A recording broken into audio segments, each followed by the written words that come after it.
Hi guys, welcome back to another video.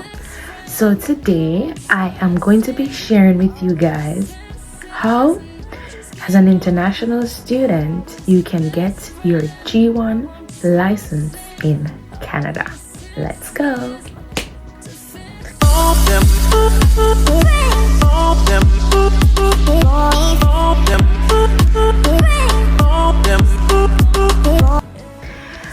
Alright, so a lot of persons come to Canada, they study, they work, and then they are wondering, how do I go about getting my license?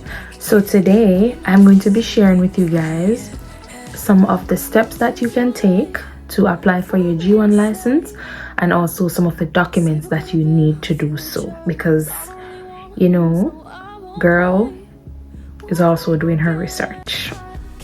Alright, so for those of you who do not know, when you come to Canada, if you're applying for a license, the first license that you get, in my country we call it a learner's. I'm guessing it's the same thing, but here they refer to it as the G1 license, right?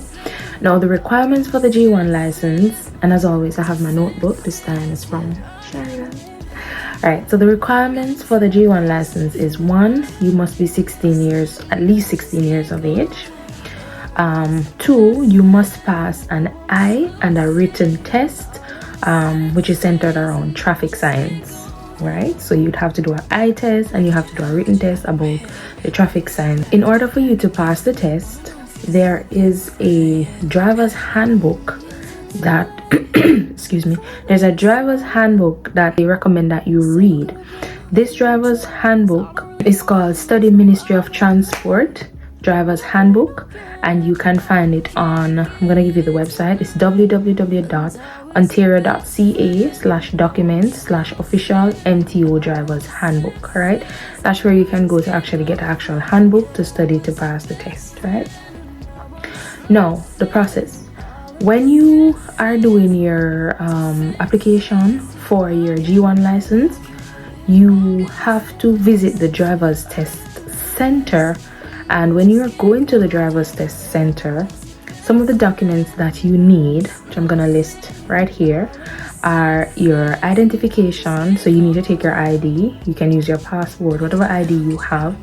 You need to take your study permit, right? So as a student, you know, you're an international student, you have your permit, you need to take that with you. And also you need to pay the fees for the G1 package. Now, as of today, the date that I'm recording this video, the cost for the package is $106 plus tax, right?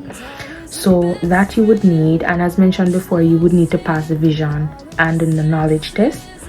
And then once you do all of that and you're successful, within 90 days you will receive your temporary G1 license. Now, the temporary G1 license is just a piece of paper that you get to keep while you are learning the road. Like, so someone, whoever is teaching you, if you have an instructor, you would have to have that piece of paper with you each time that you are on the road, right?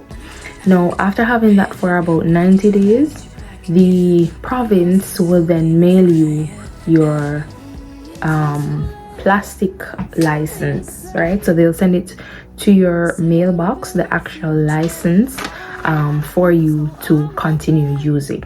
After you receive your G1 license, there's a number of things that we need to keep in mind. 1, you can only drive with a G license driver who has had their license 4 years minimum.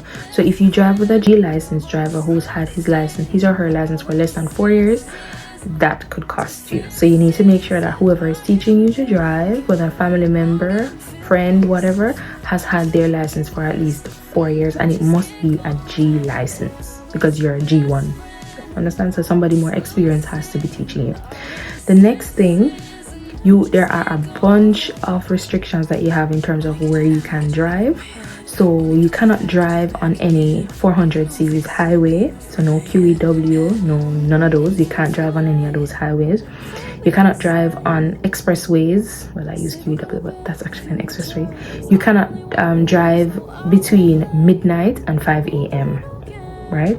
So 12 to 5, midnight to 5 a.m. you cannot drive because it's not well lit at that time. You're not an experienced driver, so it's recommended that you not drive within that time, right?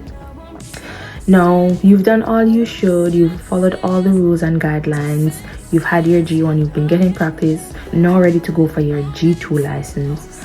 Now the second part of this process requires that you pass a road test, right? So anytime after 12 months of having your G1 license, you can apply for your G2 license, but you must pass a road test. That's the requirement. That's actually the only requirement that I saw for you to be able to apply for your G2 license. So it's a pretty simple process. And as always, they recommend you do not buy a car because you won't be able to get it insured until you're a G2. So all of that they tell you just to be safe and just to kind of save you from disappointments, right? So it's a very simple process. If you're interested in getting your G1 license here in Canada, that's the process that you would take. There are a bunch of instructors available all around, so if you guys are looking for instructor, I actually know a few. You can reach out to me and I can give you the details.